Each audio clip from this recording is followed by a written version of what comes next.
হাদিসের মধ্যে আছে, নবী সাল্লাল্লাহু আলাইহি সাল্লাম বলেন, এই জমিনে কোন পাপের কারণে, কোন অপরাধ জমিনে হলে আল্লাহ সবচেয়ে বেশি গুসা হয়, আল্লাহর প্রেস্টিজে লাগে, আল্লাহর আত্মসম্মানে লাগে।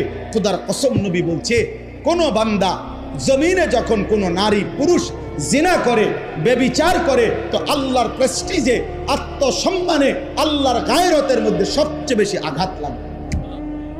মালিক আমার বেশি গুসা হয়, মালিক আমার বেশি রাগ হয়।